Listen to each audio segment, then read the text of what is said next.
Hello, and welcome to today's video. We had a new computer that came in the lab today. Behind me, we have a Dell gaming computer tower. The issue with this computer is that it has no power.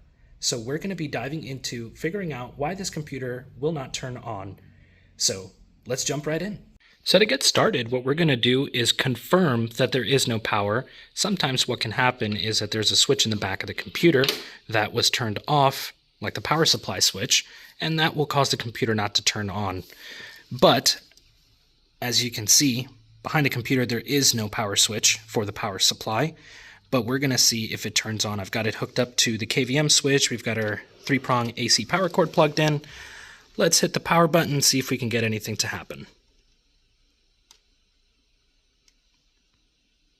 And nothing. All right.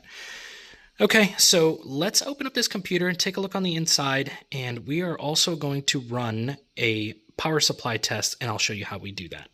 Okay, so to take a look inside the computer, what we need to do is remove the side panel, and for that, we have to undo a security latch. So I'm not entirely sure what the correct terminology is for this, but I'm just going to call it a security latch. So for this one, we have a Phillips head screw right there that's holding this in place. Once you undo it a little bit, we will be able to pull it, and that is going to drop the side panel so we can remove it just like that. All right. Okay, wow, this computer is also very, very dusty on the inside. Okay, so what we need to do is run a power supply test, and to do that, we need a couple things. So let's go ahead and take a look at what tool we need. So here's a look at the tool that we're going to be using. This is called a power supply tester, and this one is by PC Doctor. The way that this tool works is that it is going to tell us the various voltages that a power supply needs to produce in order to work properly and supply power to the various components of a computer via the motherboard. So those are all the voltages that it needs to produce. And there are lights that indicate which voltages are being produced and which are not being produced. The way that this works is that we plug in a 24-pin power cable, main power cable that comes from the power supply and that goes into the motherboard. And that will allow us to test the various voltages. There are additional power cables that go into a motherboard, and depending on your motherboard, you'll either have a 4-port additional power cable or a 8-pin additional power cable.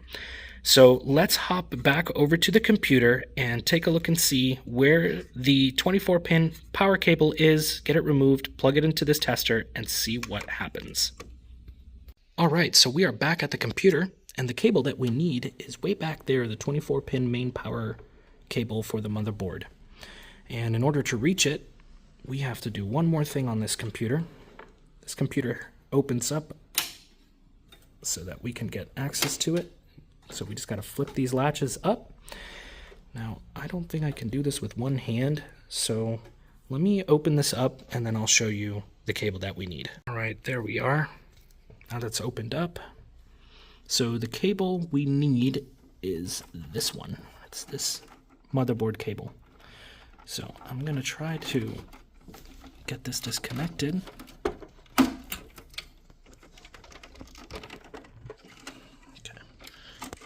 There we go.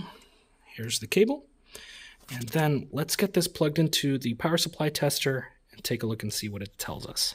All right, so I have the power supply tester plugged in, and in order for this to work, we have to plug in a power cable into the power supply directly, and then we can then see the voltages that are being produced. And there we are.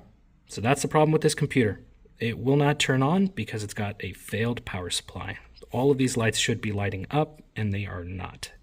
So that is how you test a computer if it is not turning on. There are other ways to test it, but for the purpose of this video, because we were able to determine that the power supply has failed based on this test here, the power supply is also indicating that it has failed. So that is going to conclude this video. Thank you guys so much for watching. Please like, share, comment below, and subscribe for future videos.